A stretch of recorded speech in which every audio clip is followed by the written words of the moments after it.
Hello, Antonio. Thank you for having this time, this chat with me. And I want to ask you some questions about your work and about blockchain. And so, first of all, can you just tell me a little about yourself, what you do, and your story, and your name? Okay, my name is Antonio Balseiro. I have been working on animation for many years, but in the past years, maybe 5 to 10, I have been interested in merging animation with education, science, activism, and using it as a tool for inspiring storytelling, maybe. And I also live in El Pantano, which is this place.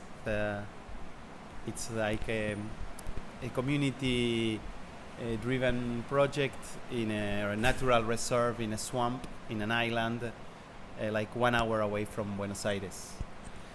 Thank you for welcoming us here. I spent last night here. It's a beautiful space, and can you tell us about this documentary series that you just created and that we just watched yesterday? Yes, it's 10 chapters in animation, but it's also documentary. It's a mix of animation and documentary, and it's about the future. Each chapter is of each chapter addresses a different subject, and we show a lot of problems, but we focus on solutions. So it has an optimistic vision, and it also has a guide for teachers so that they can relate and use this documentary in classrooms. This guide has exercises and debates and different ideas, and it is you can find it theimpossiblefuture.org, and it's free in internet. So far, unfortunately, only for Latin America and the United States, and we really hope we can release it for free for everyone around the world very soon. I see. Thank you. Theimpossiblefuture.org. Yes. Or in YouTube, you search for Impossible Future and you find it. Awesome. Thank you. I'm curious about you also spent some time at DevConnect the last week. What were your some most memorable impressions from that experience? Well, I must say it's not my common ground, so I was very impressed. I spent most time in the regenerative node area, so it was a particular part of the big DevConnect. And I was highly impressed because we were talking about this yesterday also, that most of the people I know are either unaware and unconscious or depressed and pessimistic. There's few people I know that are aware and conscious of the future and are still optimistic. And I found this a lot of this type of people in DevConnect. People that study global warming, they study AI, they study many of the things. They are very much aware of geopolitics, but still they still have an optimistic vision without being unaware or unconscious. That for me is one of the greatest things. And the second one is the fact that what normal people think it's only Bitcoin, it's also a tool for democracy, for traceability, for sharing, and a vision of common goods that has appeared there. They speak a lot about commons, which is a great idea, I think. Amazing. And I'm really curious about what do you see about the future for you, working in art and in blockchain? I think that art is going to change its mission right now, because if you see most of the movements, I think, of arts in my opinion, in the 20th century, they were trying to break the status quo all the time. And the status quo of the 20th century was very conservative. So that's why most of the arts we admire are counterculture movements that go against the conservative, like from the early vanguards to the hippies, the beatniks.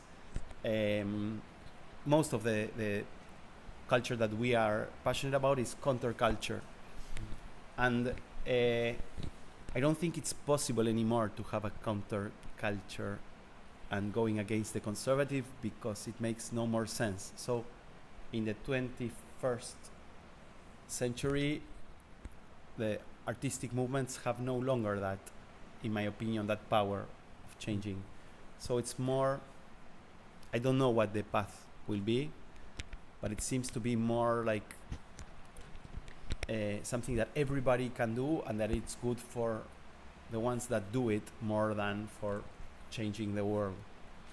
So it sounds like there's more like different worlds that are not just one world, whereas there's like movements that are like countercultural, but more like diving into like subcultures and communities that are like creating things for their own kind of audience and the community.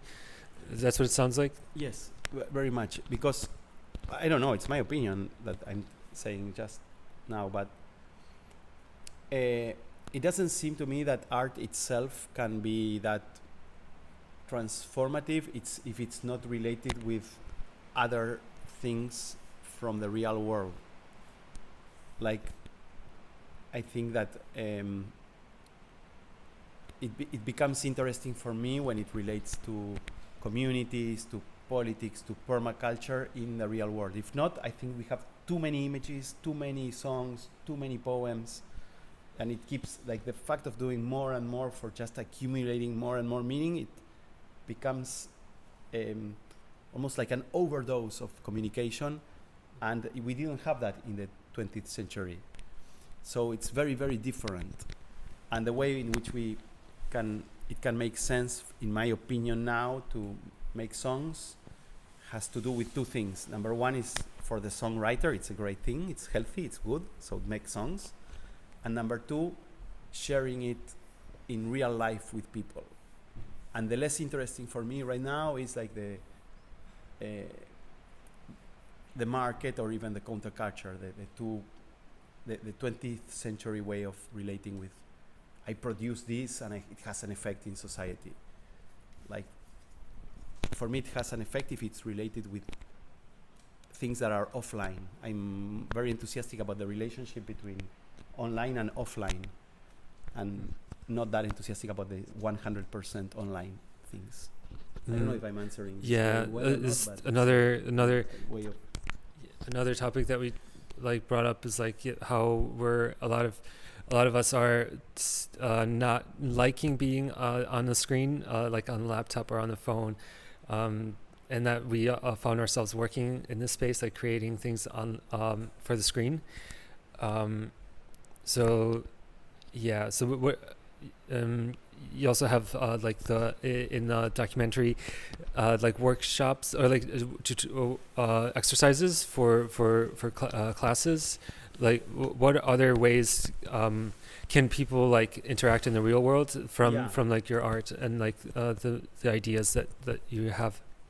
Yes, it's really important to say that I'm not trying to refer to the way the world is. I'm trying to refer to the world, to the way I see things. So it's very different. I'm not trying to predict or to say this is like this and not like that.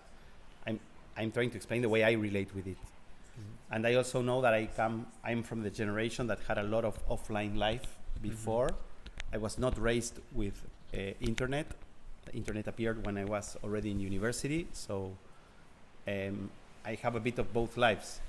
So if I don't have the obligation of predicting or saying how the world is, which I wouldn't dare, I can say that I am interested in exactly what you are describing, that if we have things in screens, they invite you to do something offline, that it's not just a discourse, not just a speech, or I'm not that interested myself. If it's just content, I think we have too much content.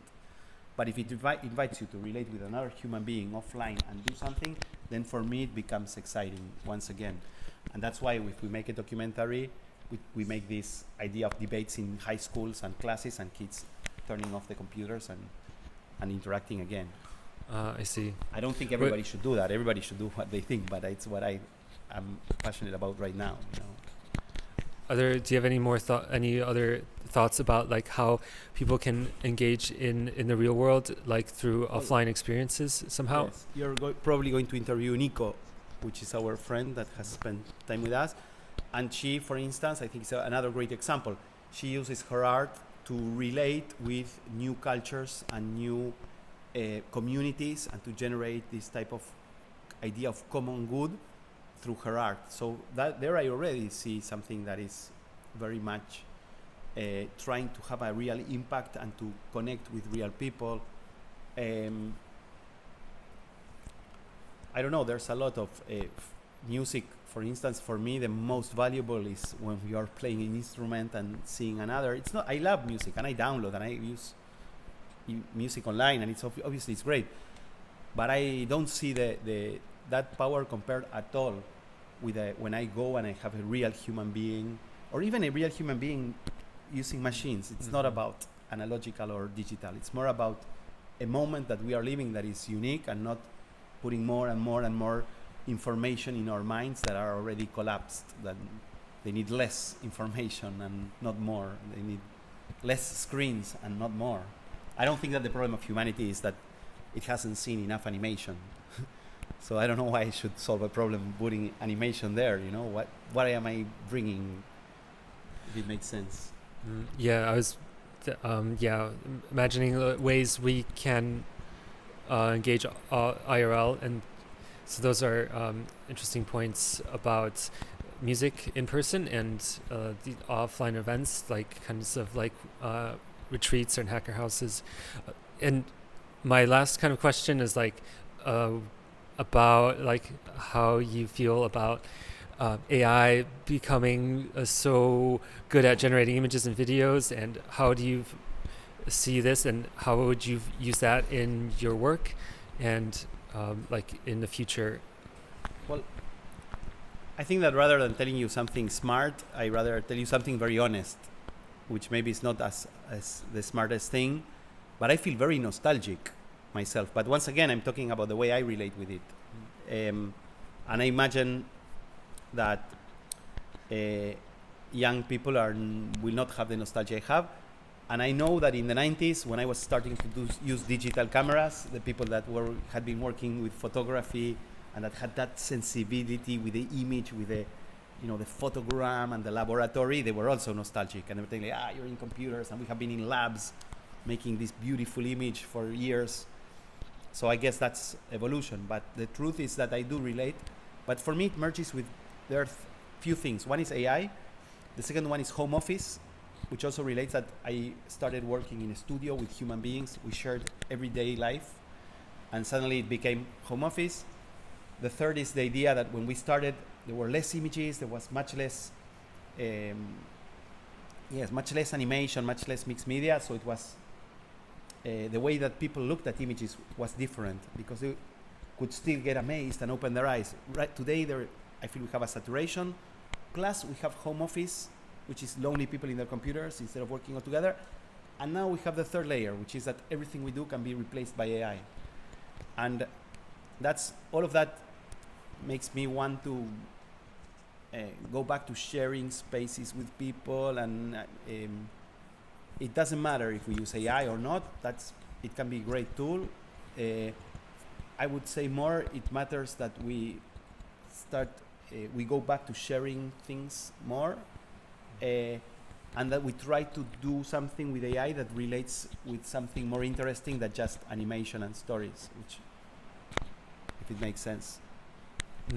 Yeah, that's I also like relate about like in-person experiences and conversations. So I feel like we have so much more input from the bodies, the posture, and emotions that affect how we think and engage. And so I feel like that has a big part in like how we work and our output and the things we create. And yeah, I feel like with AI, it makes things a lot faster, but also has you still need to have the communication that's like between people as the medium. Yes, For me, the once again the problem of AI beyond well, one of them of course is unemployment, which it will require that we rethink deeply the way we want to organize the world, in the way we have been organized it so far, with employment as our north. It will not work anymore. But in terms of our own job, it's that there will be so many images that I think the image will devaluate itself in the eye of the viewer. Like when you used to see like Miyazaki frame, you would open your eyes, well, oh, this is so beautiful. And now that will not happen anymore. It'll be like, you will get used to that. So we will have to find new ways of getting people to open their eye. And yes. Something also that I don't like a lot is that there is all of this struggle to grab attention for people. It feels so greedy, you know, like, pay me attention, like, stay here, stay with me. That's the whole digital system has been going there, you know, like, stay here, look at me, look at me. Virality. And yes.